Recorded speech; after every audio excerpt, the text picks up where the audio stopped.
It's another delicious day here in the Let's Make Food from Food Kitchen, and today we're going to do something a little bit different.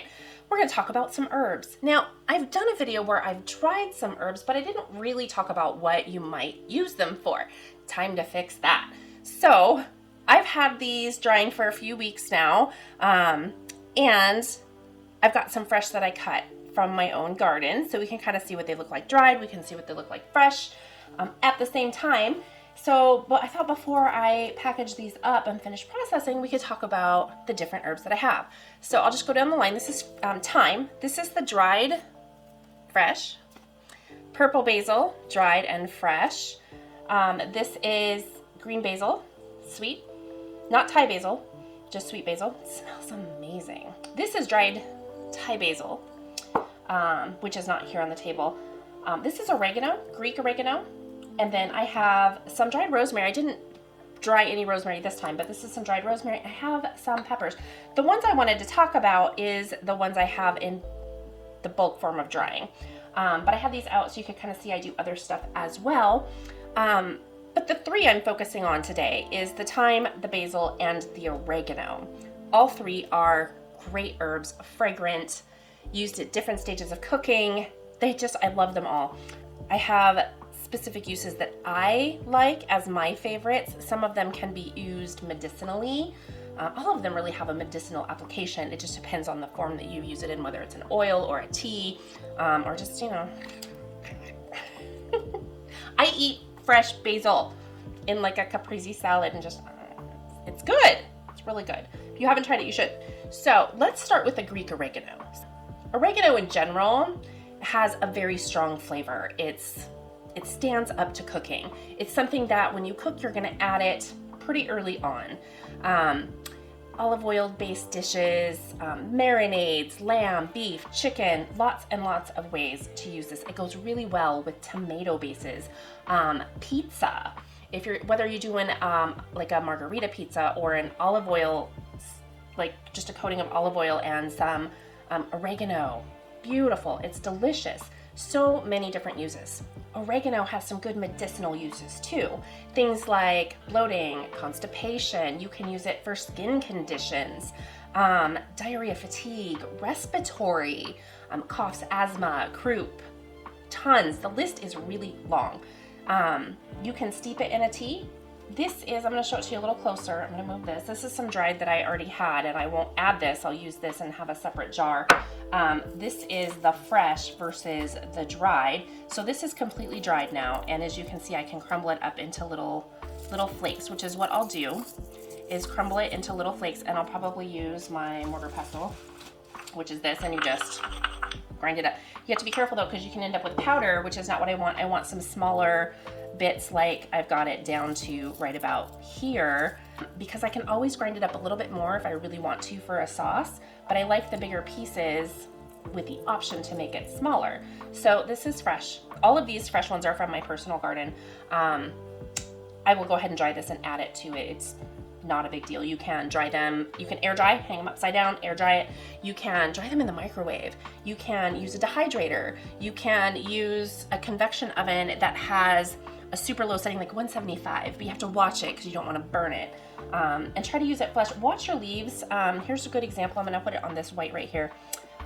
This leaf right here, I might pull that off and not dry it just because it's got some blemish, and I want to make sure that what I'm drying is going to store really well long term.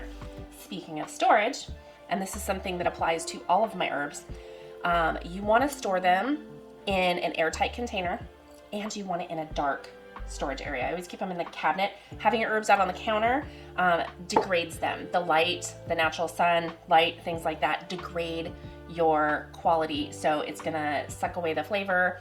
It's going to not last as long. So you'll get more life out of it if you store it in a dry container. Let's move on to our basil. Basil is a little more finicky in the way that you use it. You don't want to use a wilty leaf. If you've gotten it from the store and it's wilty, it's not going to be so good. This one, like this leaf right here, I'm not going to use this leaf. It's been insect attacked. See the holes in it. Attacked by insects, but the leaves on top are still good. This would be delicious. You could do it in a vinaigrette and eat it that way. You could do pizza, caprese salad, Thai dishes. Thai basil is more common and a little bit sweeter for Thai dishes. Basil is best in the summertime. The stuff that you get in the winter is not going to be as flavorful. It's probably going to be more expensive too because it is a summer herb. So this one, and it smells like it's just fragrant as could possibly be. It's so, so, so good. One of the things that you want to do when you have basil, don't cut it, tear it. The metal in your knives will turn the edges brown where you've cut it. So if you just grab a bunch of leaves off and just tear it, it'll look better long term. If you are making a dish and it's going to sit there for an hour or two, just tear it instead of cutting it with your knife, and that'll help make it stay pretty. This is a purple basil. There are so many varieties of basil. There's over 100 varieties of basil, and yet you can eat them all. Some of them are not sweet. Some of them are bitter. This one, the purple basil, is not nearly as fragrant as this one, though it still smells very good. This one definitely stands out a little bit stronger. But I have them both. And you know what I'm gonna do? When I crumble this up and put it in a jar, it's gonna go in the same jar. I'm gonna blend it because I want to, not because I have to. This is a sweet basil, same basil as this that I already processed. I didn't break it down very small. When you dry these, it's better to take them off of the stem and lay the leaves flat. By the way, same thing with oregano. My thyme, I tend to leave it on the stem and just hang it or lay it out. See, I used these drying racks, cooling racks, I guess, for baking to dry these, but the leaves, because they're bigger, I want to make sure that they're getting evenly dried and pulled off the stem. So these are it's more difficult to pull fresh leaves off of a thyme branch. When it comes to cooking with your basil, you want to add it at the very last minute. It does not stand up to long-term cooking like the oregano does. So when you cook with basil, if you're adding it to a sauce or to a pizza, you want to toss it on at the very end, like the last 30, maybe 60 seconds. Don't do it any longer. It will degrade.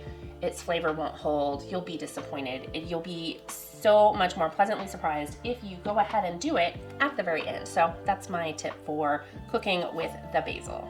After you've dried your basil, if that's what you're doing, same thing. Store it in a tight sealed container in a dark cabinet. Now, if you're gonna store it fresh and use it a few days later, you wanna treat it as a living plant. You don't just leave it in the container. You wanna snip off the little end if you've gotten it from the store and just kind of snip that, because it'll start to heal over once you cut it. And you're going to stick it in water like flour. And you can store it for a few days in the fridge that way. And that'll help keep it fresh. So stick it in some water up this way until you're ready to use it. So basil has some good medicinal properties as well. Most of the herbs that we use do, and they're used both in cooking and medicinally. As I mentioned before, teas, cooking, oils, all of that stuff. Basil in particular is an anti-inflammatory, has some anti-inflammatory properties, I should say. It's got magnesium. It helps support healthy blood flow. It's also good to help support your liver function. So eating salad is good, but eating herbs is better. I don't know if that's true. I'm just making that up. Salad's good. I like salad. Also leafy greens. So let's move on to the thyme. This is a fresh thyme leaf or I guess sprig. And this is dried, and let's see if I can get one separate. I cut them much bigger because I'm drying them and I want to have this part taken off of the plant. It looks almost the same with the slight differences. They're a little duller in their color and just slightly wilted, but they kind of appear to be almost the same, where these change a little bit more. When it comes to your dried herbs, thyme tends to look almost the same. Drying is the same method as these. Air dry them, hang them up, dry them in the microwave, dry them in your dehydrator. Here I'll show you, this is they can start to fall off pretty easily once they're dry. You can process them. Using them fresh is always best. Fresh is always best, but my plants will produce a lot, and the more you prune them, the more they will blow up again. Over the summer. So as I go and I trim these plants and I dry it, it's going to explode again. And so I'm going to keep getting this supply, and I'm not going to use it all fresh. This gives me some nice supply for my winter. usage, and it's herbs that I've grown myself. So that's why I kind of trim them and dry them throughout the summer so that I have them for the winter use. Now, thyme is really good in a lot of dishes. My favorite way to use thyme is chicken. Like if I'm roasting chicken, whether it's a whole roasted chicken or I'm doing just chicken thighs or whatever it is, I like to use thyme on my chicken. It's also good in lamb. It's good in tomato-based dishes, some fish like sea bass and things like that. Thyme is really good that way too. A lot of Middle Eastern dishes call for thyme, and this is one that you want to add when you're cooking early in your cooking process. So if you're starting a sauce, add the thyme early. It'll flavor really well and it stands up really well. Now there's some question as to what constitutes a sprig. Is it this? Is this a sprig? I can't even get it separate. Is this a sprig or is this a sprig? There's no clear decision on what a sprig is. So maybe 3 to 5 inches with all the little branches seems to be kind of a general, this is what we're going to call a sprig, but it's not official. There's nothing official. So when you see a recipe and it calls for a sprig, go for something about like this. Again, it's not an actual factual measurement. It's an estimate. So use your judgment. And if you like a strong thyme flavor, maybe you could use a little bit more. If you're using a whole sprig in your dish, like if you just have a whole chicken and you put some thyme like right in the cavity, make sure you remove it. It just can be a choking hazard if somebody puts it in their mouth and doesn't notice. Just be careful with it. So there's some interesting medical uses for thyme. One of them is, well, I guess it's not so interesting. It has some antibacterial qualities, so it's used in a lot of mouthwashes and things like that. So thyme has some really interesting medical qualities. Its antibacterial qualities, for example.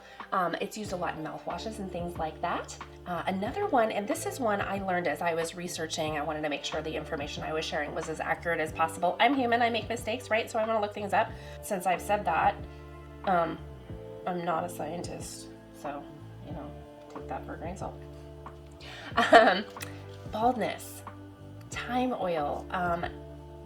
There is some suggestions that it can help with baldness. So if you just rub it on your head. No, I don't know how it goes.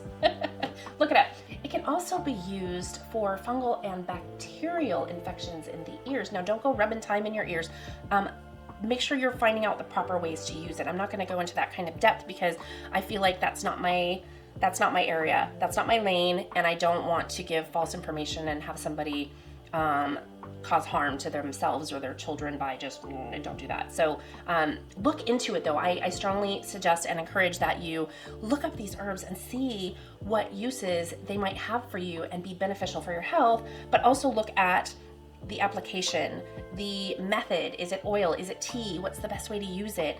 Maybe down the road when I've educated myself more on that area of it, I'll come back, but I don't want to do that with my current level of education on it. So feel free to look it up, do your research. Also, as you do your research, who wrote the article?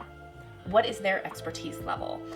That's something that I always try to look at when I'm researching and learning. It's easy to regurgitate information without checking to see if that information is credible. So be careful. But I've said all of that. I want to encourage you to experiment with your cooking and the herbs. Note the times that you should add these herbs and the ways that you should cook them and store them, and just be adventurous. Okay, so next time I talk about herbs, we're gonna do some different ones. I've got some chili peppers. These are cayenne peppers, and this is the powdered form. I've got dill growing. Hopefully it comes back better this year than I had last year. And we'll just kind of do a couple videos here and there to talk about different herbs and the way that you use them. Maybe I'll do garlic. So if there's one you're curious about, put it down below and I'll see if I can add that into one of my videos coming up. Thanks for joining me here today in the Let's Make Food from Food kitchen on another kitchen adventure. From my kitchen to yours, let's make food with herbs. That's one boy puppy.